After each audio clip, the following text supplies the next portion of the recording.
So first let us discuss BCG matrix. BCG matrix చూడండి, Ansoff తర్వాత ఉంటుంది, Ansoff ADL. So next BCG G ఒక 4 different matrix ఉంటాయి. So this is most important for exam, most frequently asked question. And BCG మ్యాట్రిక్స్ని ఎలా develop చేయాలో ఒకసారి చూద్దాం. దానికి ముందు మీరు చేయాల్సింది, so take a business and large group with a multiple number of businesses. Now you should calculate some ratios. Now for example, business portfolio includes FMCG, information technology, అంటే number of businesses లో ఉండాలి చెప్పే కదా. Portfolio analysis actually it is applicable only when the business organization is doing multiple businesses, multiple సెక్టార్లో ఉంటేనే, multiple products, multiple మార్కెట్స్లో ఉంటేనే ఇలాంటి పోర్ట్ఫోలియో అనాలిసిస్ అప్లై చేయవచ్చు, otherwise no. So for example list of businesses just ఒకసారి చూద్దాం. FMCG, information technology and similarly mutual funds,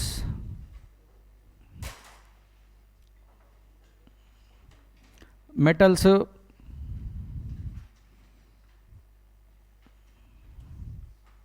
insurance, banking, cement, construction, ఇంకా life style, pharma. ఇప్పుడే కదా వచ్చింది నేను. ఒకటి చూడండి, FMCG, IT, mutual funds, metals 4, 5, 6, 7, 8, 9, 10. సరే 10 బిజినెసెస్ సరిపోతాయిలేండి. సో ఒక గ్రూప్లో 10 బిజినెస్ అనుకోండి. Next relative market growth rate మీరు క్యాలిక్యులేట్ చేయాల్సి ఉంటుంది. సో మార్కెట్ గ్రోత్ రేట్ అంటే current year sales minus previous year sales divided by previous year sales into 100. Okay, ఇది market growth rate. So ఇప్పుడు ఆర్బిటరీగా ర్యాండమ్గా కొన్ని పర్సంటేజ్, ఫర్ ఎగ్జాంపుల్ FMCG బిజినెస్లో మీరున్నారు, current year business, last year business. So comparison చేస్తే percentage, growth percentage ఉంటుంది కదా. Last year sales 100 crores అనుకోండి, ఈ ఇయర్ సేల్స్ 120 crores అనుకోండి. ఎంత గ్రో అయినట్టు? 20% గ్రో అయినట్టు. Now FMCG for example you can take some percentage and this is 20%, and information technology 40%, mutual funds 60%, metals 15%, insurance 5%, next banking 3%, cement 7%, construction -2% అనుకోండి. And lifestyle 70%, next pharmaceutical 50% అనుకోండి. Okay, percentage numbers are imaginary. Okay, disclaimer, అది imaginary. Next ఇక market share. Market share ఎలా వస్తుందో మీకు తెలుసు. మీ organisation sales divided by industry sales into 100 market share. So market share for example FMCG 40%, next information technology 80%, mutual funds 5%, metals 20%, insurance 50%, banking 40%, cement 2%, construction 7%, life style minus ఉండదు 5%, next pharmaceutical 30%. Numbers and percentage are imaginary. Next ఇప్పుడు మీరు decide చేయాల్సింది ఏంటంటే, first whether that growth rate is high or low అనేది decide చేయాలి. And high or low decide చేయాలి, market share కూడా high or low decide చేయాలి. హై ఆర్లో ఎలా డిసైడ్ చేస్తారు సార్? Based on industry. ఇప్పుడు ఫర్ ఎగ్జాంపుల్ బ్యాంకింగ్ సెక్టార్లో every year 3%, 4% deposits lending పెరుగుతూ ఉంటే అది చాలా high level of at least moderate growth అంట. కానీ 3% growth in the information technology is bullshit. అది very low level of growth అంట. అంటే ఆ గ్రోత్ రేట్ అనేది డిపెండింగ్ అపాన్ ఇండస్ట్రీ. ఫార్మాస్యూటికల్లో 30%, 40% గ్రోత్ ఎక్స్పెక్ట్ చేస్తాం and that is reasonable. But బ్యాంకింగ్లో 30-40% గ్రోత్ ఉండదు, ఎందుకంటే డిపాజిట్స్ అంతలా తీసుకొచ్చి బ్యాంక్లో డిపాజిట్ చేసే వాళ్ళు ఉండరు and it is depending upon economy. And కన్స్ట్రక్షన్లో 30-40% గ్రోత్ యాక్చువల్లీ ఉండదు, అది 5-6% గ్రో అయితే చాలా హై లెవెల్లో గ్రో అయినట్టు.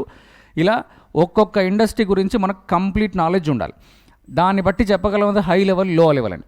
అందుకే అదంతా మనం ఇప్పుడు స్టడీ చేయలేం కాబట్టి సింపుల్గా మీరు ఏం చేయాలంటే మళ్ళీ మీ ఇమాజినేషన్ని అప్లై చేసి ఇక్కడ కొన్ని హై లెవెల్, లో లెవెల్ డిసైడ్ చేయాలి. ఆర్బిటరీగా మనం ఏం చేద్దామంటే for example less than 20% growth rate ఉందనుకోండి, లో అనుకోండి. మోర్ దాన్ 20 ఉంటే హై అనుకోండి. అండ్ లెస్ దాన్ 20% షేర్ ఉంటే లో అనుకోండి. మోర్ దాన్ 20% షేర్ ఉంటే హై అనుకోండి. సో ఇప్పుడు FMCG 20% or more than 20% high అనుకోండి, ఇది హై వస్తుంది, షేర్ కూడా హై వస్తుంది. And information technology high, at the same time share high. Mutual funds ఇది high, at the same time this is low. And metals this is low and next high. ఇక insurance low, high. Next banking low, next high, ఇది low వస్తుంది, this is also low. And construction low, similarly లో.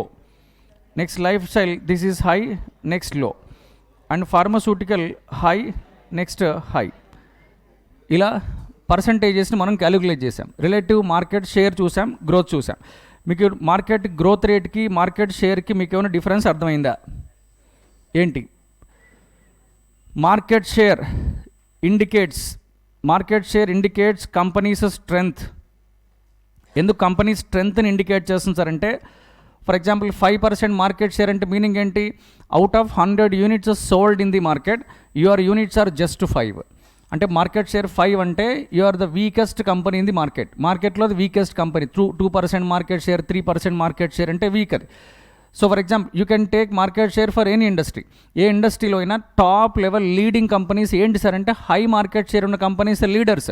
Now for example take insurance 63-64% market share. LIC market share అంటే meaning ఏంటి? 64% market share అంటే meaning ఏంటి అసలు? ఒక 1 ఇయర్లో ఆల్ పర్సన్స్ తీసుకున్న ఇన్సూరెన్స్ ప్రీమియం తీసుకొని పే చేసిన ప్రీమియంలో ఫర్ ఎగ్జాంపుల్ ఒక 100 rupees premium insurance industries companies మొత్తం కలెక్ట్ చేస్తే 64 రూపీస్ ఒక్క ఎల్ఐసి మాత్రమే కలెక్ట్ చేస్తుంది. అంటే more people are taking insurance policies from LIC and hence LIC is it's a leader in the insurance. అర్థమైందా? సో మార్కెట్ షేర్ అనేది మీ స్ట్రెంగ్త్ని రిప్రజెంట్ చేస్తుంది, మీకున్న నెట్వర్క్ని రిప్రజెంట్ చేస్తుంది. మార్కెట్ షేర్ అనేది ఓవరాల్గా కంపెనీ కాంపిటెన్సీస్ని రిప్రజెంట్ చేస్తుంది. Market share indicates the companies overall strength. అర్థమైందా? నెక్స్ట్ ఇక మార్కెట్ గ్రోత్ రేట్ ఏంటి సార్ అంటే ఈ మార్కెట్ అనేది అట్రాక్టివ్నెస్ని డిసైడ్ చేస్తుంది. అట్రాక్టివ్నెస్ అంటే ఓవరాల్గా మార్కెట్ గ్రోయింగ్ స్టేజ్లో ఉందా, డౌన్ స్టేజ్లో, డిక్లైనింగ్ స్టేజ్లో ఉందో తెలుస్తుంది. ఇప్పుడు లాస్ట్ ఇయర్ సేల్స్కి ఈ ఇయర్ సేల్స్కి 20% గ్రోత్ ఉంది. ఈ ఇయర్కి నెక్స్ట్ ఇయర్కి ఇంకో 20-22% గ్రోత్ ఎక్స్పెక్ట్ చేస్తాం కదా. మరి సేల్స్ పెరుగుతున్నాయి ఇయర్ ఆన్ ఇయర్. 100 crores కాస్త 120 అయింది, 120 150 అయింది, 150 250 అయింది, 250 300, 300 నుంచి 500, 500 నుంచి 1000. అంటే ఎవ్రీ ఇయర్ సేల్స్ అప్వర్డ్ ట్రెండ్లో ఉందంటే మీనింగ్ ఏంటి? Entire market is attractive. And market attractiveness is generally that is measured by the growth rate. Market growth రేట్ని మనం ఇక్కడ తీసుకుంటాం. ఇప్పుడు for example India GDP growth రేట్ని క్యాలిక్యులేట్ చేస్తాం. ఆర్బీఐ క్యాలిక్యులేట్ చేస్తుంది, ఈవెన్ ఐఎంఎఫ్ కూడా క్యాలిక్యులేట్ చేస్తుంది. అసలు గ్రోత్ రేట్ ఎందుకు క్యాలిక్యులేట్ చేస్తారు ఒక కంట్రీకి? గ్రోత్ రేట్ ఎందుకు క్యాలిక్యులేట్ చేయాలి?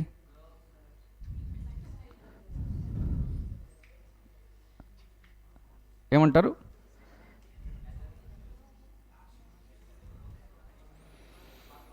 జీడిపి ఫర్ ఎగ్జాంపుల్ 5.6% గ్రో అయింది అన్నారనుకోండి. 5.6% గ్రోత్ అంటే ఏంటి? లాస్ట్ ఇయర్ జీడిపికి ఈ ఇయర్ జీడిపికి ఒక జస్ట్ 5.6% గ్రో అయిందని. అంటే లాస్ట్ ఇయర్ జీడిపి అంటే ఏంటి? All persons incomes. Simply speaking country national income last ఇయర్లో ఎంత ఉందో ఈ ఇయర్లో కూడా అంతే ఉంటే యూజ్ ఏముంది? అంటే మనం వర్క్ చేయనట్టు, మన ఇన్కమ్స్ పెరగనట్టు, అసలు మనము జస్ట్ లేజీ అన్నట్టు. అర్థమైందా? అండ్ జీడిపి గ్రో అవుతుందంటే మనం చాలా హార్డ్ వర్క్ చేస్తున్నట్టు, అండ్ ఇన్కమ్స్ ఇంక్రీజ్ అవుతున్నట్టు, ప్రొడక్షన్ ఇంక్రీజ్ అవుతున్నట్టు, సర్వీసెస్కి డిమాండ్ ఇంక్రీజ్ అవుతున్నట్టు, అండ్ అవర్ స్పెండింగ్ కూడా ఇంక్రీజ్ అవుతున్నట్టు. That indicates in the GDP. Now for example 7.2 7.3% రేంజ్లో ఉన్న ఇండియన్ జీడిపి అండ్ జస్ట్ మన సెకండ్ క్వార్టర్లో 5.4% పడింది. అంటే దానికి రీజన్స్ డిఫరెంట్గా ఉన్నాయిలేండి. యాక్చువల్గా లాస్ట్ కోవిడ్ టైం నుంచి ఆర్బీఐ ఏం చేస్తుందంటే క్రెడిట్ రూల్స్ అండ్ రెగ్యులేషన్స్ని లిబరలైజ్ చేసింది. ఎవరికైనా ఎంత లోన్ కావాలన్నా నార్మల్గా చీప్ క్రెడిట్ అంటే సింపుల్ ఈజీ క్రెడిట్ని బాగా ప్రమోట్ చేసింది రిజర్వ్ బ్యాంక్ ఆఫ్ ఇండియా. ఎందుకంటే కోవిడ్ టైంలో జాబ్స్ పోయాయి, యాక్చువల్లీ సరిగా మనీ లేదు ఎవరి దగ్గర. అందుకు ఆర్బీఐ ఏం చేస్తుంది, మోర్ ఈజీ క్రెడిట్ ఫెసిలిటీస్ తీసుకొచ్చింది. ఎవరైనా బ్యాంక్ వెళ్ళి లోన్ అడిగితే ఈజీగా ఇచ్చేయండి అని ఆర్బీఐ లిబరలైజ్ చేసింది. క్రెడిట్ మార్కెట్లోకి రావడం వల్ల, మోర్ లెండింగ్ చేయడం వల్ల, మోర్ బారోయింగ్ వల్ల ఏమైంది, మన పర్చేసింగ్ పవర్ పెరిగింది. మోర్ నెంబర్ ఆఫ్ పర్సన్స్ అన్నీ పర్చేజ్ చేస్తూ ఉన్నారు. ఈవెన్ నెక్స్ట్ యాక్చువల్గా కోవిడ్కి ముందు లోన్స్ తీసుకొని మొబైల్స్ పర్చేజ్ చేసే వాళ్ళ నంబరు 4%, ఓన్లీ 4%. అంటే ఫోన్ పర్చేజ్ చేయడానికి లోన్ తీసుకున్న వాళ్ళ నెంబర్ జస్ట్ వాళ్ళ పర్సంటేజ్ 4% బిఫోర్ కోవిడ్. కానీ ఇప్పుడు అది 40% పెరిగింది. అంటే లోన్ తీసుకొని మొబైల్ పర్చేజ్ చేసే వాళ్ళ నంబరు మార్కెట్లో 40% ఉంది. చెప్పండి, మొబైల్స్కి కూడా లోన్ ఇవ్వడం అంటే అది లిబరల్ క్రెడిటా కాదా?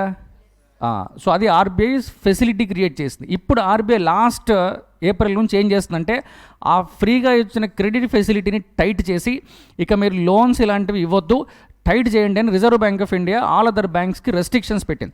దానివల్ల పబ్లిక్కి ఈజీ క్రెడిట్ లేక అండ్ లోన్స్ బారో చేసే ఫెసిలిటీస్ తగ్గిపోవడం వల్ల, మన స్పెండింగ్ తగ్గిపోవడం వల్ల ఆబ్వియస్లీ జీడిపి ఏమవుతుంది, డౌన్ అయింది. అందుకు 7.3% నుంచి ఢమాల్ అని 5.4% పడింది.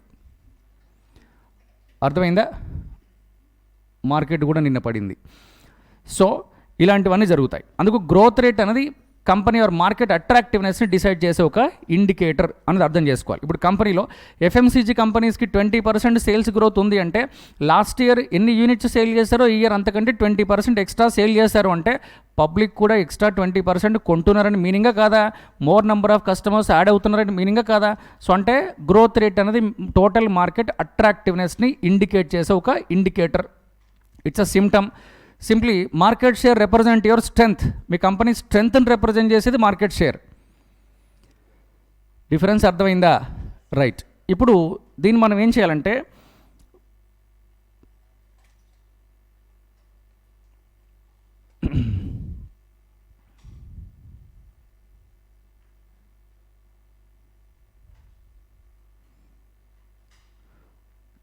Thanks to Steve Jobs. So ఇప్పుడు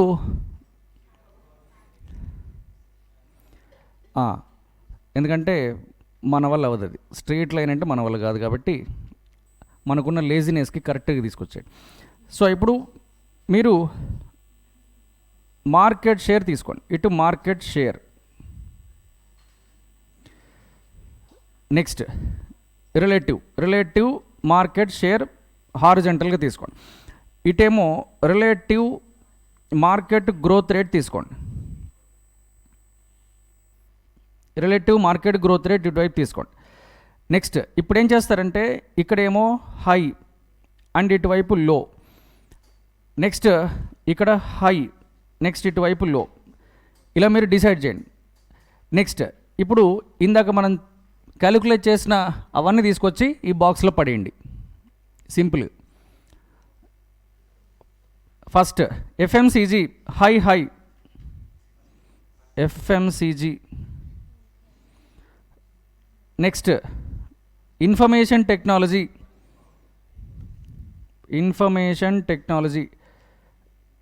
నెక్స్ట్ మ్యూచువల్ ఫండ్స్ హై లో. ఏమొస్తుంది? Mutual funds market growth rate high, market share లో. అందుకు నెక్స్ట్ బాక్స్లో ఆ బాక్స్లో వస్తుంది. ఆ కంపెనీస్ని ఆ బిజినెస్ని తీసుకొచ్చి ఈ బాక్స్లో మీరు వేయడమే. నెక్స్ట్ మెటల్స్ లో హై, మార్కెట్ గ్రోత్ రేటు లో బట్ మార్కెట్ షేర్ హై. మీకు అర్థమైందా? టాప్లో ఉంది ఏంటి? Market share high, market growth rate లో. అందుకు ఈ బాక్స్లో, దట్ మీన్స్ థర్డ్ బాక్స్లో వచ్చింది. నెక్స్ట్ ఇంకేంటి? ఇన్సూరెన్స్ లో హై, ఇక్కడే వస్తుందా? ఇన్సూరెన్స్. నెక్స్ట్ ఇంకోటి ఏంటి, బ్యాంకింగ్, లో హై, ఇది కూడా ఇక్కడే వస్తుందా. నెక్స్ట్ సిమెంట్, లో లో సిమెంట్. నెక్స్ట్ కన్స్ట్రక్షన్ కూడా ఇక్కడే వస్తుంది.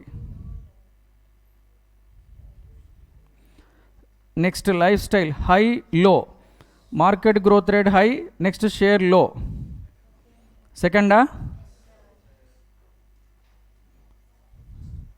నెక్స్ట్ ఫార్మా,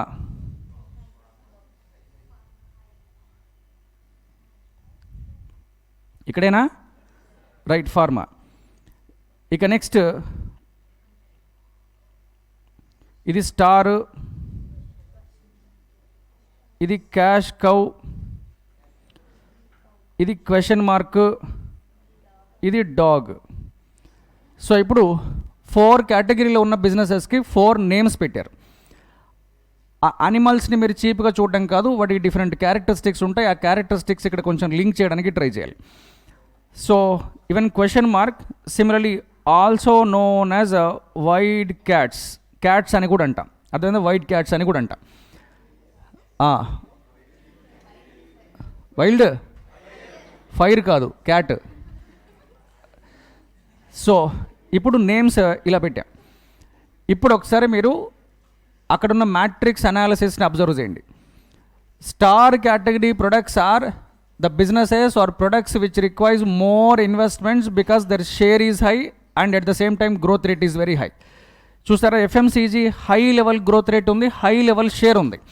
అలాంటి బిజినెసెస్ పైన మోర్ ఇన్వెస్ట్మెంట్ చేయండి అని. You should invest more and more amount of money on stars.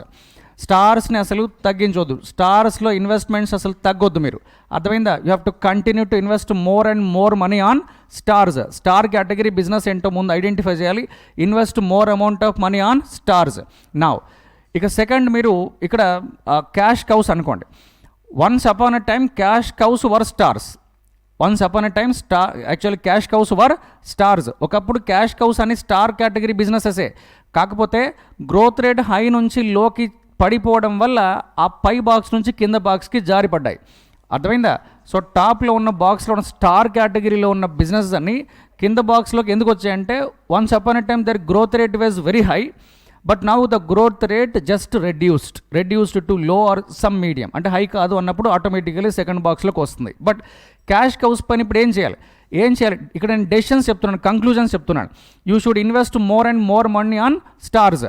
Cash cows do not require more investment చేయొద్దు ఎక్సెప్ట్ దర్ మెయింటెనెన్స్ ఎక్స్పెండిచర్. ఆ బిజినెస్ని మెయింటైన్ చేయడానికి తప్ప no capex, no capital expenditure on cash cows, but continue to generate cash. అర్థమైంది? ఎందుకంటే వాళ్ళ share high లెవెల్లో ఉందా అంటే మార్కెట్లో 100 యూనిట్స్లో మేబీ 30, 40, 50% యూనిట్స్ మీవే సెల్ అవుతున్నాయి అంటే share is very high, share high లెవెల్లో ఉంది, మోర్ క్యాష్ జనరేట్ అవుతూ ఉంటుంది. కానీ మీరు ఆ క్యాష్ని ఇన్వెస్ట్మెంట్ ఆ బిజినెస్ పైన చేయొద్దు. Please do not plan any capital expenditure on cash cows. Okay, second box. Next third మీరు అక్కడ చూస్తే వాటిని క్వశ్చన్ మార్క్స్ అంటాం. And same meaning, their life is question mark. అర్థమైందా? సింప్లీ క్యాష్ కౌస్ కాదు. మీరు అక్కడ థర్డ్ బాక్స్ చూడండి, క్వశ్చన్ మార్క్స్ కేటగిరీ. థర్డ్ బాక్స్లో ఉన్న businesses future is question mark. ఎందుకు క్వశ్చన్ మార్క్ అన్నారు? మీకు లాజిక్ అర్థమైందా? అక్కడ షేర్ లో లెవెల్లో ఉంది, గ్రోత్ రేట్ ఉంది, షేర్ లో లెవెల్లో ఉందంటే మీనింగ్ ఏంటి? అది ఇంటర్నల్ ప్రాబ్లమా, ఎక్స్టర్నల్ ప్రాబ్లమా? Internal problem or external problem? That means all companies మీరు చూడండి, ఇందులో ఎఫ్ఎంసీజీ కంపెనీస్కి సేల్స్ ఉన్నాయి, షేర్ హై లెవెల్లో ఉంది. అండ్ ఇన్ఫర్మేషన్ సాఫ్ట్వేర్ బిజినెస్ ఎక్సలెంట్గా ఉంది. And at the same time pharmaceutical business ఎక్సలెంట్గా ఉంది. కానీ మ్యూచువల్ ఫండ్స్ కూడా అందరి షేర్ ఉంది, కానీ మీ షేర్ లో లెవెల్లో ఉంది.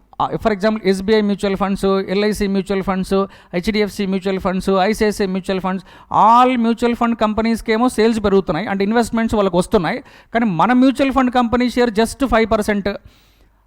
అంటే ఎవరు మనం మ్యూచువల్ ఫండ్ కంపెనీలో ఇన్వెస్ట్మెంట్ చేయట్లేదు అంటే అది ప్రాబ్లం మార్కెట్లో లేదు, మనలో ఉంది.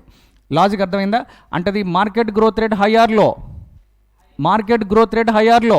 High, but share is low. Share low లెవెల్లో ఉందంటే ప్రాబ్లం ఎక్స్టర్నల్ ప్రాబ్లం కాదు, అది ఏంటి? Internal problem. అది మార్కెట్ గ్రోత్ రేట్ లో లెవెల్లో ఉందనుకోండి, ప్రాబ్లం ఎక్స్టర్నల్ ప్రాబ్లం. మీకు లాజిక్ అర్థమైందా? అసలు ఏ కంపెనీ కార్స్ సేల్ అవ్వట్లేదు అనుకోండి, అది ఎక్స్టర్నల్ ప్రాబ్లం. కానీ అన్ని కంపెనీ కార్స్ సేల్ అవుతున్నాయి, నా కంపెనీ కార్స్ మాత్రం ఎవడు కొనట్లేస్తారంటే దాని మీనింగ్ ఏంటది? Internal problem. Yes or no? ఇప్పుడు mutual fund business question mark, దాని లైఫ్ క్వశ్చన్ మార్క్. ఇప్పుడు చేయాల్సింది ఏంటంటే invest some amount of money, plan some amount of money on question marks. మీరు ఇన్వెస్ట్మెంట్ చేయండి. Try to convert this question marks into stars. Question మార్క్స్ని స్టార్స్గా convert చేయడానికి try చేయండి. అలా ఇన్వెస్ట్మెంట్ చేసి స్టార్స్గా కన్వర్ట్ చేయవచ్చు సార్.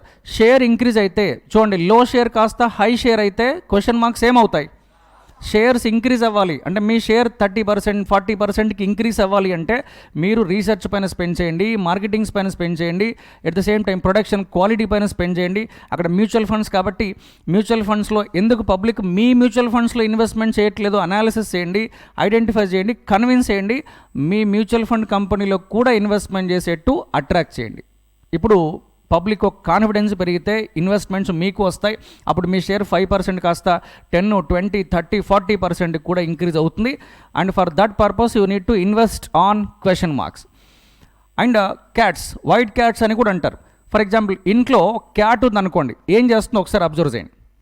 మనం హాల్లో ఉంటుంది, కిచెన్లోకి వెళ్ళుద్ది, అక్కడేదో మిల్క్ ఉంటే తాగేస్తుంది. మనం కిచెన్లోకి వెళ్ళేసరికి అది ఇంకెక్క హాల్లోకి వెళ్ళిపోద్ది, లేదా ఇంకెక్కడైనా ఏదైనా డైనింగ్ టేబుల్ పైన ఏదైనా ఫుడ్ ఉంటే అది తినేస్తుంది.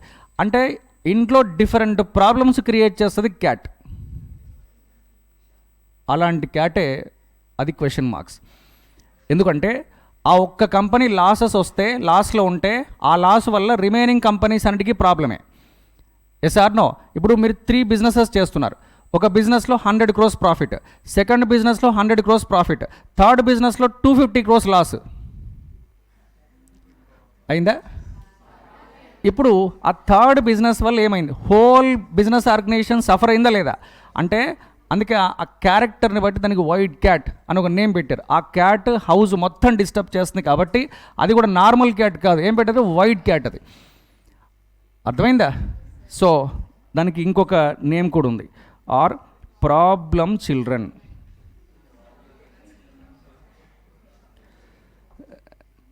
మేబీ 6 years 7 years ఏజ్ ఉన్న ఒక బాయ్ ఇంట్లో ఉన్నాడు అనుకోండి, ఏమవుద్ది?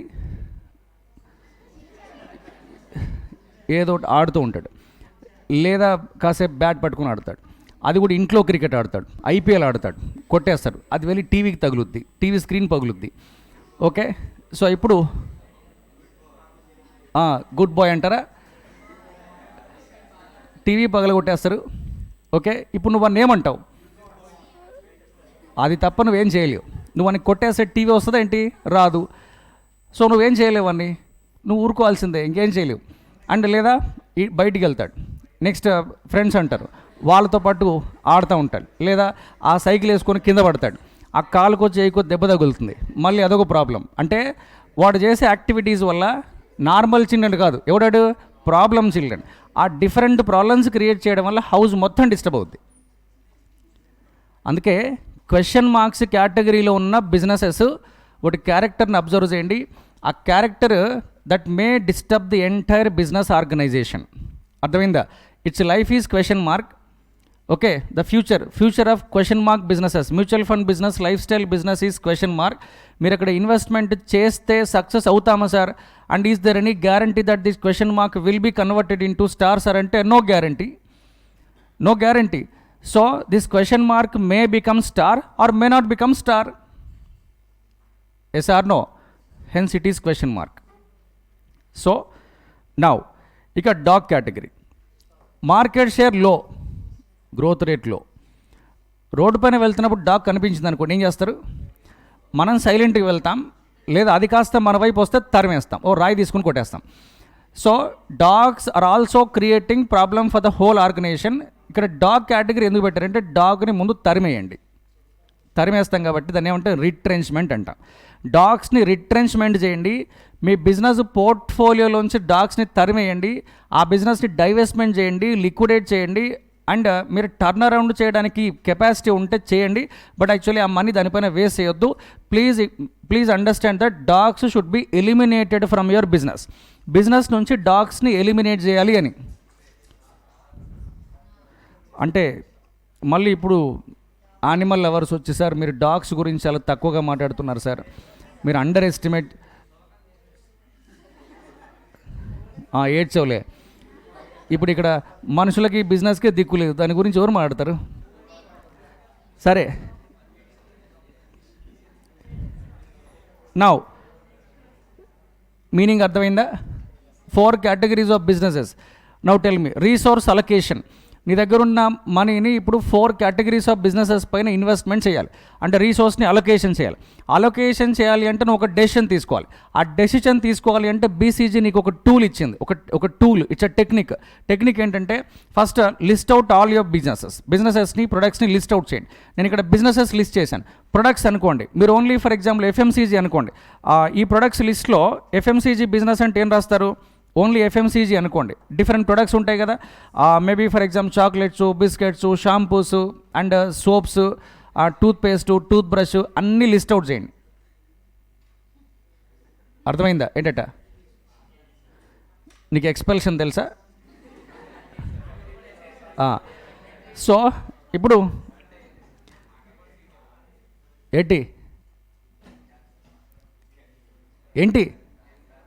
ఏం లేదా? నువ్వు కాదా? నీ బాధ ఏంటో చెప్పు. నేను నిన్ను యూకేజీలో కూర్చోమని చెప్పా.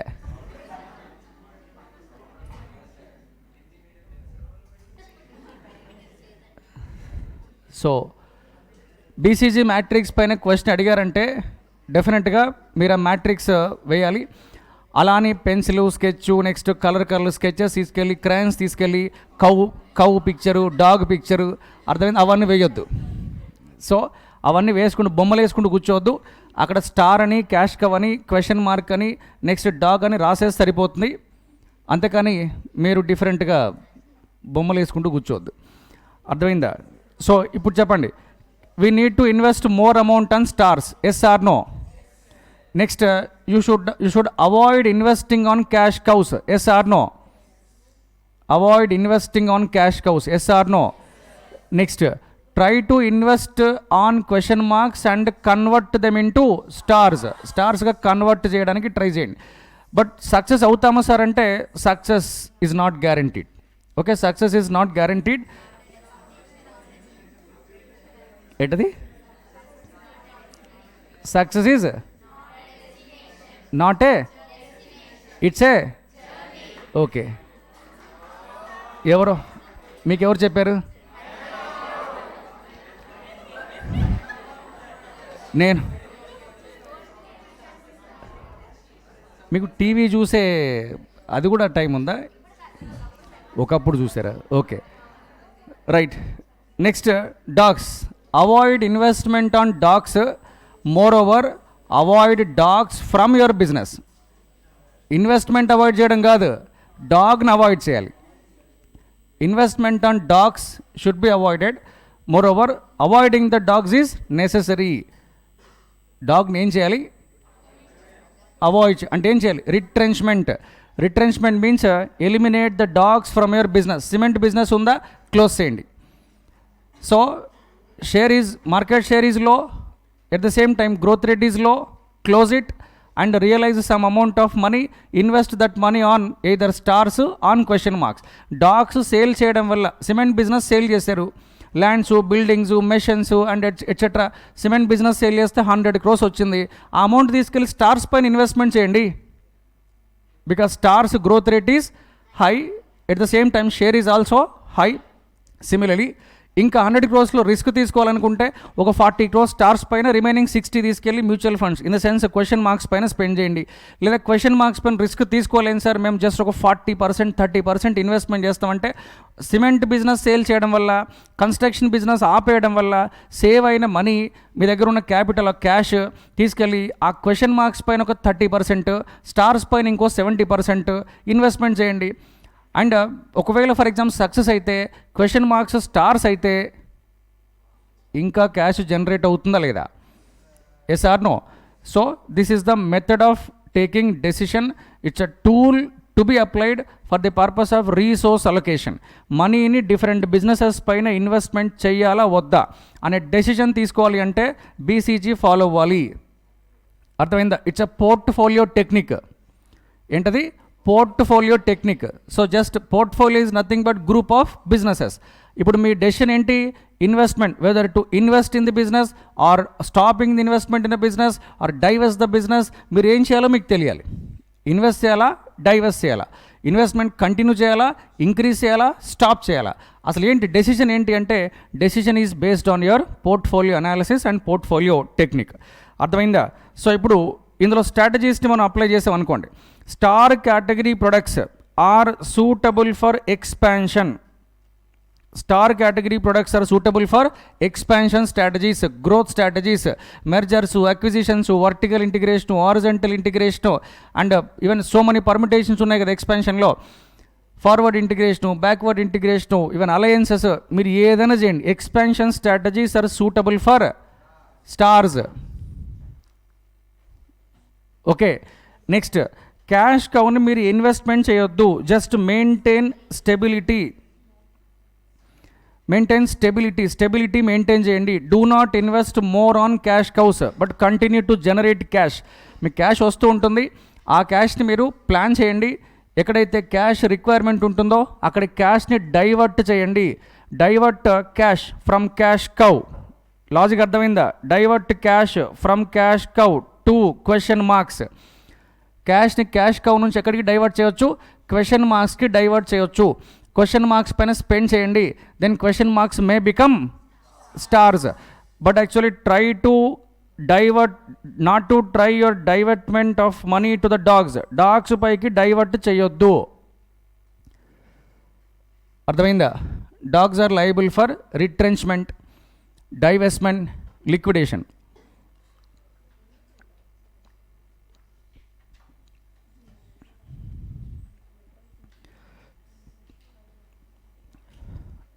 సో క్వశ్చన్ మార్క్స్ ఉన్నాయి. క్వశ్చన్ మార్క్స్ని మీరు టర్న్ అరౌండ్ ప్లాన్ చేయండి.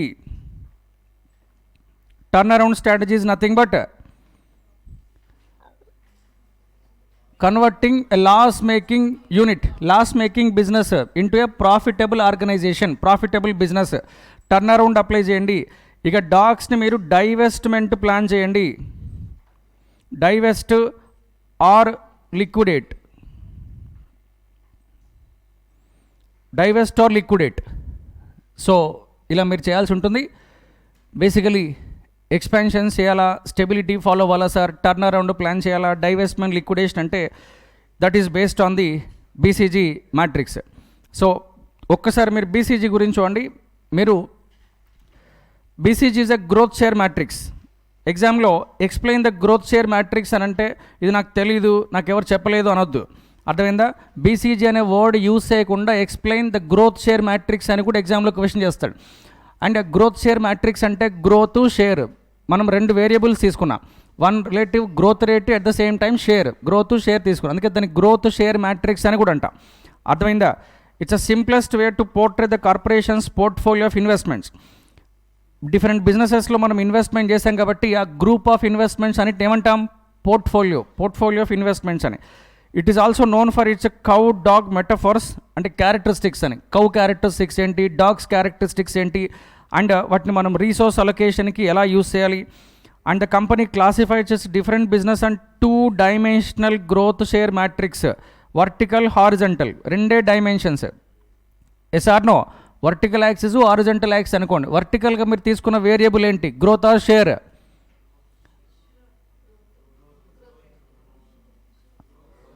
Vertical, horizontal.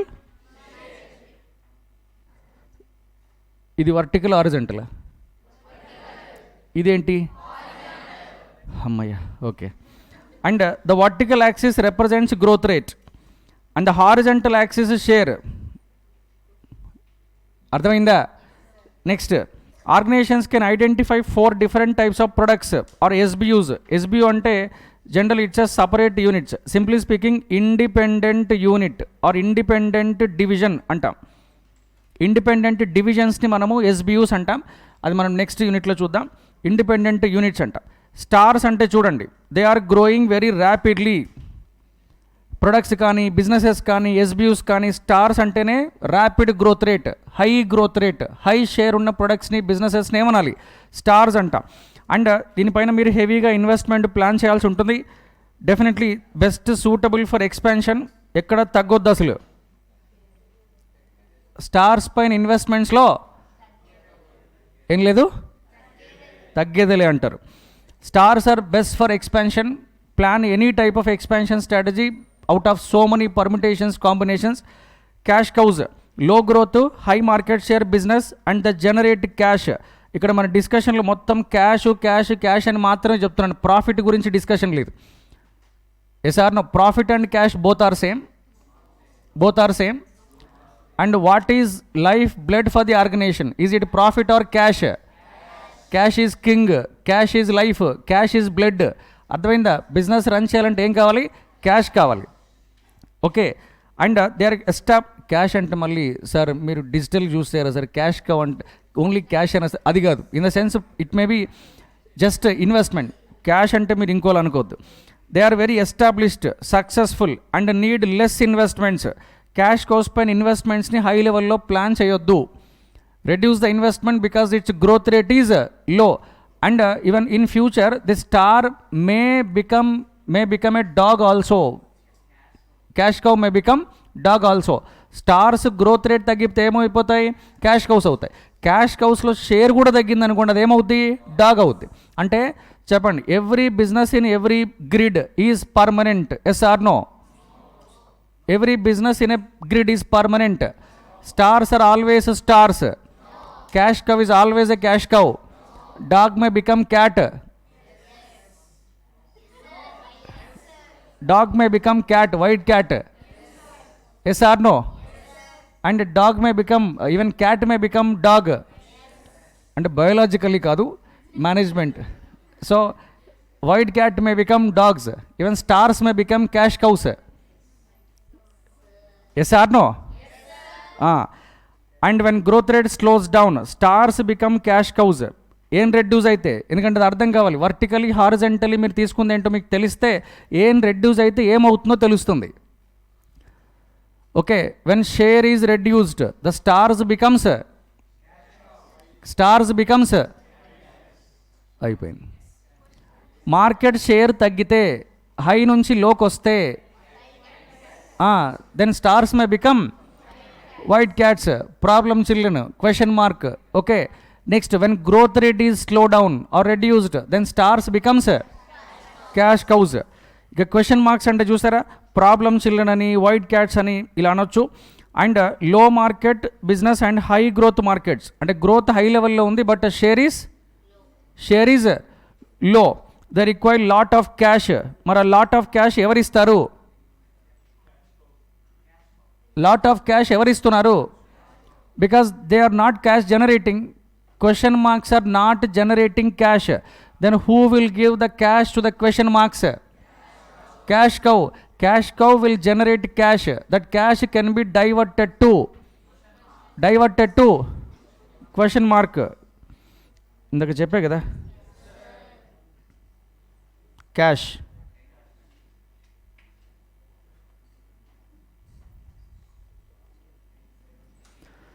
So you need to divert cash from cash cow to and question మార్క్స్ని మీరు పట్టించుకోకపోతే, వదిలేస్తే automatically they will become cash trap. Cash trap means more cash outflow than the inflow. It's a trap. The trap may be for the whole organization because this question mark will create lot of problems for the entire organization if left unattended. వదిలేస్తే దానిపైన focus చేయండి. ఏం కావాలో చూడండి. Share పెంచడానికి try చేయండి. కాస్త కష్టపడండి. దాన్ని స్టార్గా మార్చండి. అండ్ స్టార్గా మార్చేస్తే ఆటోమేటికలీ గ్రోత్ రేట్ పెరిగింది, షేర్ పెరిగింది అంటే automatically high level of cash stars generate చేస్తాయి. ఆ ఇన్వెస్ట్మెంట్స్ని మళ్ళీ అక్కడే చేయండి. Stars requires reinvestment. Yes or no? And growth rate high లెవెల్లో ఉంది కాబట్టి వీటిని ఫోకస్ చేయడం అనేది ఈజీ. ఎందుకంటే గ్రోత్ మార్కెట్లో డిమాండ్ ఉంది కాబట్టి మీ షేర్ని పెంచుకోవడం ఈజీ. డిఫరెన్స్ అర్థమైందా? Demand is very high but your product is not selling. Me products sale చేయడంలో ప్రాబ్లమ్స్ ఉన్నాయి. Demand is very high. అప్పుడు ప్రొడక్ట్స్లో ఉన్న ప్రాబ్లమ్స్ రెక్టిఫై చేస్తే సేల్స్ పెరుగుతాయి లేదా? మనీ స్పెండ్ చేయండి. అండ్ ఒకవేళ వీటిని మీరు స్టార్స్గా కన్వర్ట్ చేస్తే గ్రోత్ రేట్ రెడ్యూస్ అవ్వగానే stars may become cash cows. చెప్పండి. Every product or every business ఒక గ్రిడ్లోకి వచ్చింది అంటే అది పర్మనెంట్ కాదు అన్నది అర్థం చేసుకోవాలి. Yes or no? Stars may become cash cows, even next question marks may become stars. So అది గ్రోత్ రేట్ని బట్టి, షేర్ని బట్టి ఉంటుంది. సో అది మీరు బీసీజీ ఏం చేయాలంటే ఎవ్రీ ఇయర్కి క్యాలిక్యులేట్ చేసుకోవాలి. ఎవ్రీ ఇయర్ ఎండింగ్లో 31st మార్చ్కి ఎలాగో బ్యాలెన్స్ షీట్ P&L ప్రిపేర్ చేసే టైంలోనే బీసీజీ కూడా ప్రిపేర్ చేసాం అనుకోండి, మనకు ఎన్ని బిజినెసెస్ ఉన్నాయి, ఏ బిజినెస్ స్టార్, ఏ బిజినెస్ క్యాష్ కౌ, ఏ బిజినెస్ క్వశ్చన్ మార్క్, ఏ బిజినెస్ డాగ్ కేటగిరీలో ఉంది, దాన్ని ఉంచాలా, తీసేయాలా, డైవర్స్ చేయాలా, అసలు ఇన్వెస్ట్మెంట్స్ అసలు చేయాలా వద్దా అనే ఒక డెసిషన్ మేకింగ్కి రావచ్చు, కంక్లూజన్కి రావచ్చు. ఇక డాగ్స్ అంటే చూసారా, ఇందులో లో గ్రోత్, లో share and May generate enough cash, వాటికి తగ్గట్టుగా క్యాష్ జనరేట్ చేయవచ్చు, but actually do not have much future. ఈ బిజినెస్ ఇక ఫ్యూచర్లో రన్ చేయలేని సిచ్యువేషన్లో ఉంటే అండ్ మోర్ క్యాష్ మీరు ఇన్వెస్ట్మెంట్ చేయాల్సిన నెసెసిటీ ఉంటే, క్యాష్ మీ దగ్గర లేనప్పుడు అండ్ రిస్క్ చేయకుండా డాగ్స్ని మీరు ఎలిమినేట్ చేయాల్సి ఉంటుంది. And they need cash to survive. Dogs should be minimize చేయాలంటే మీరు డైవెస్ట్మెంట్ ప్లాన్ చేయండి, లిక్విడేషన్ ప్లాన్ చేయండి. ఓకే, ఇలా మీరు బీసీజీ అప్లై చేసామనుకోండి, ఈ కేటగిరీ ఆఫ్ ప్రొడక్ట్స్ వస్తాయి. వచ్చిన తర్వాత నెక్స్ట్ ఏం చేయాలి మీరు చూసారు, ఇక్కడ ఒక 4 డిఫరెంట్ కేటగిరీస్ చెప్పాడు. Build, after a firm has classified the products into SB, it must determine what role each will play in the future. Every business ఏం చేయాలి ఫ్యూచర్లో, అంటే ఆ బిజినెస్ని ఏం చేయాలి, బిజినెస్ని బిల్డ్ చేయాలా, లేకపోతే డైవెస్ట్మెంట్ చేయాలా, జస్ట్ స్టెబిలిటీ మెయింటైన్ చేయాలా, ఇన్వెస్ట్మెంట్స్ని కంటిన్యూ చేయాలా, రెడ్యూస్ చేయాలా అనే ఒక డెసిషన్ కదా. అసలు ఈ డెసిషన్స్ అన్ని ఎందుకు తీసుకుంటున్నాం అంటే వెరీ సింపుల్, దానికి ఒక స్లోగన్ ఉంది. Our financial requirements are more. In the sense, human wants are unlimited, but the means to satisfy the wants are just limited. మీకు అన్లిమిటెడ్ వాంట్స్ ఉంటాయి, నేను ఆ బిజినెస్ చేయాలి, ఈ బిజినెస్ చేయాలి, అండ్ ఈవెన్ అక్కడ ఒక 100 crores కావాలి, ఇక్కడ ఒక 50 crores కావాలని అన్లిమిటెడ్ వాట్స్ ఉంటాయి. బట్ ఫస్ట్ ప్రాబ్లం ఏంటంటే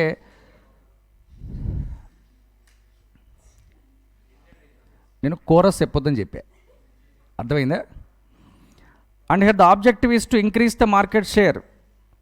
అంటే ఏం చేయమంటున్నారు, క్వశ్చన్ మార్క్స్ మార్కెట్ షేర్ని ఇంక్రీజ్ చేయమని చెప్తున్నారు. అంటే క్వశ్చన్ మార్క్స్ని ఏం చేయాలి, అంటే క్వశ్చన్ మార్క్స్కి సూటబిలిటీ ఏం చెప్పాడు ఇక్కడ, బిల్డ్. టర్న్ అరౌండ్ అంటేనే ఏంటి, బిల్డ్. ఏం చేయమంటున్నారు, బిల్డ్ చేయమని. ఎలా బిల్డ్ చేయమన్నారు వాటిని, క్వశ్చన్ మార్క్స్ని ఏం చేయాలి, స్టార్స్గా చేయమన్నారు. షేర్ని పెంచి బిల్డ్ చేయమన్నారు. హోల్డ్, ఇది ప్రిజర్వ్ ద మార్కెట్ షేర్. అంటే ఏంటో తెలుసా, ఇది ఒక క్యాష్గా ఉందా, హోల్డ్ అంటే నార్మల్లీ మీరు క్యాష్ అనేది జస్ట్ మార్కెట్ షేర్ తగ్గకుండా చూసుకోండి. ఎందుకు తెలుసా, ఆల్రెడీ గ్రోత్ రేట్ తగ్గిందా, గ్రోత్ రేట్ ఆల్రెడీ తగ్గిపోయిందా, తగ్గిపోతే స్టార్ ఏమైంది, క్యాష్ కమైంది. ఇప్పుడు షేర్ కూడా తగ్గిపోతే ఏమవుతుంది, అది డాగ్ అయిపోద్ది. అందుకే మార్కెట్ షేర్ని ప్రిజర్వ్ చేయడానికి ట్రై చేయండి అని చెప్తున్నారు. Similarly the objective is to increase the short term cash flow regardless of long term effect. Immediate long టర్మ్లో వదిలేండి. ఇప్పుడు ఈ స్టార్స్లో వచ్చిన క్యాష్ని మళ్ళీ అక్కడే ఇన్వెస్ట్మెంట్ చేయండి. డాగ్స్ని ఏం చేయాలట, డైవెస్ట్మెంట్ చేయండి. అది మీకు ఇచ్చిన suggestions. Just sell or liquidate చేయమన్నాడు. బీసీజీ యాక్చువల్గా రియల్గా హెల్ప్ఫుల్లా కాదా చూడండి ఒకసారి. ఇందులో కొన్ని ప్రాబ్లమ్స్ చెప్పాడు బీసీజీలో. అంటే ఏ థియరీ ఎవరు కనిపెట్టినా థియరీ కొన్ని క్రిటిసిజమ్స్ ఉంటాయి. మీరు ఎంత బాగా వర్క్ చేయండి, మిమ్మల్ని క్రిటిసైజ్ చేసేవాడు ఒకడు ఉంటాడు. Yes or no?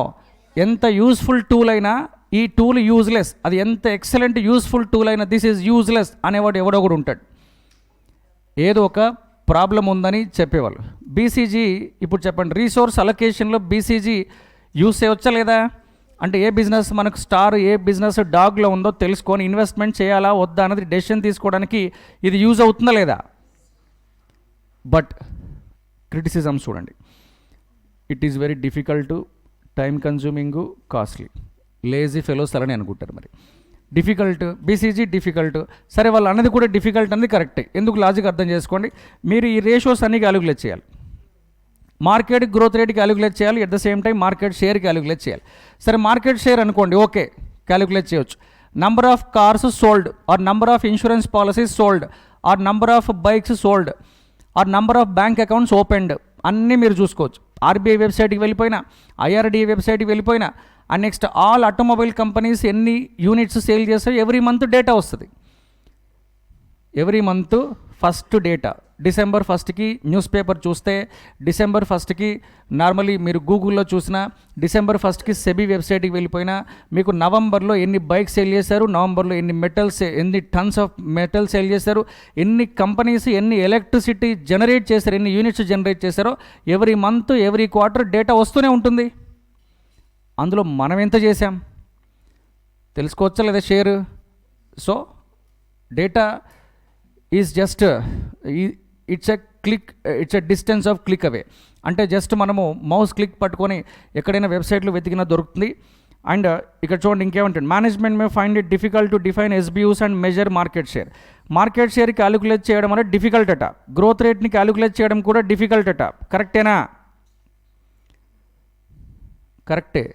ఎగ్జామ్లో ప్రాబ్లమ్స్ అని రాయాలి కాబట్టి కరెక్టే అనాలి మీరు. అర్థమైందా? మార్కెట్ షేర్ క్యాలిక్యులేట్ చేయడం డిఫికల్ట్. ఎందుకు? డేటా లేనప్పుడు డిఫికల్టే కదా. Number of insurance policies sold in a year ఎలా తెలుస్తుంది? ఐఆర్డిఏ వెబ్సైట్లో వెతికి దొరుకుతుంది. బట్ ఐఆర్డిఏ వెబ్సైట్ పనిచేయట్లేదు, తెలియదు, difficult. It also focus on classifying the current business. Present business ఎలా ఉందో చెప్తున్నారట, కానీ ఫ్యూచర్ ప్లానింగ్, ఫ్యూచర్లో ఈ బిజినెస్ ఎలా ఉండబోతుందో తెలియదు అన్నారు.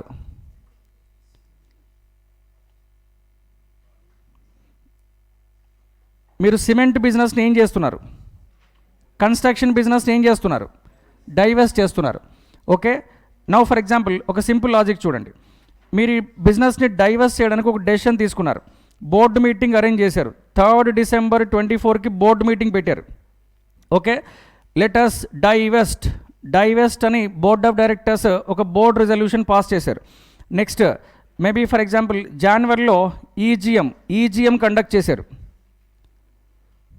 జనవరిలో ఏజీఎం ఉండదు కదా, ఈజీఎం కండక్ట్ చేశారు. ఈజీఎం కండక్ట్ చేసి ఒక స్పెషల్ రిజల్యూషన్ పాస్ చేశారు, లెటస్ డైవెస్ట్ అని. షేర్ హోల్డర్స్ అందరూ ఓకే అని క్లాప్స్ కొట్టేశారు. Okay, resolution is passed. Okay, next February 1st finance minister reduced GST from 28% to 5% on cement. Cement పైన జిఎస్టీ 28% నుంచి 5%కి తగ్గించేశారు అంతే. షెట్, బిజినెస్ అనవసరంగా క్లోజ్ చేశాం అనుకుంటారా లేదా? ఎలా అంటారు తెలుసా? బిజినెస్ క్లోజ్ చేశాం. సో ఇప్పుడు జిఎస్టీ రేటు 28 నుంచి 5%కి, అంటే అది ఇమాజినరీ, అది అవ్వదు, బట్ ఊరికే అనుకోండి. ఒకవేళ జిఎస్టీ రేటు సిమెంట్ పైన 28 నుంచి 5%కో లేదా అట్లీస్ట్ 12కో తగ్గించారనుకోండి, సిమెంట్ ప్రైస్ తగ్గుతుందా లేదా? ప్రైస్ తగ్గడం వల్ల కన్స్ట్రక్షన్స్ కాస్ట్ తగ్గుతుందా లేదా? కన్స్ట్రక్షన్ కాస్ట్ తగ్గుతుందంటే హౌసెస్ ప్రైజెస్ కూడా తగ్గుతా లేదా? హౌస్ ప్రైస్ తగ్గింది అంటే డిమాండ్ పెరుగుతుందా లేదా? సో మీరేం చేశారు? సిమెంటు కన్స్ట్రక్షన్ రెండు క్లోజ్ చేశారు. ఎక్సలెంట్ ఆపర్చునిటీ స్టార్ట్ అయ్యే టైంలో బిజినెస్ క్లోజ్ చేసి టీవీ చూస్తూ కూర్చున్నారు. నిర్మలా సీతారామన్ పార్లమెంట్లో చదువుతుంది, లేదా జిఎస్టీ కౌన్సిల్ మీటింగ్ అయిపోయింది, వచ్చి ప్రెస్ మీట్ పెట్టి చెప్తోంది, we have decided to reduce the GST from 28% to 5% in order to Boost the economy అన్నారు. నువ్వేం చేయాలి? బూస్ట్ అయి కూర్చోవాలి ఇంట్లో ఇంకేం చేయలేం. So it's gone. అందుకే you are doing BCG based on the current situation of your business, but this situation may not guarantee the future. Now the product may be star, after some time or after some years this star may become dog also. Yes or no? And it can lead the company to placing too much emphasis on market share growth or growth through entry into attractive new markets. అంటే much importance షేర్కి ఇస్తున్నారు, గ్రోత్కి ఇస్తున్నారు, but new మార్కెట్లో enter అవ్వడం అనేది difficult. ఇప్పుడు presently ఆంధ్రప్రదేశ్లో మీ share ఎంత సార్? ఆంధ్రప్రదేశ్లో 60% షేర్ మాదే. మరి మీరు ఏం చేస్తున్నారు సార్? మేము తమిళనాడు మార్కెట్కి వెళ్తున్నాం. ఓకే, ఎప్పుడు వెళ్ళి ఆల్రెడీ మేము 2-3 months అయింది సార్. మీ షేర్ ఎంత? 3% సార్. ఇక్కడ 80%, అక్కడ 3% అంటే entry into new markets is always difficult in the initial stages. Yes or no? అందుకని న్యూ మార్కెట్ నీకు తెలీదు, ఇనీషియల్ ఎక్స్పెండిచర్ ఉంటుందా లేదా, అన్సర్టనిటీ ఉంటుందా లేదా. సో అలాంటి ప్రాబ్లం కానీ, and this can cause unwise expansion. Okay, unwise expansion అట.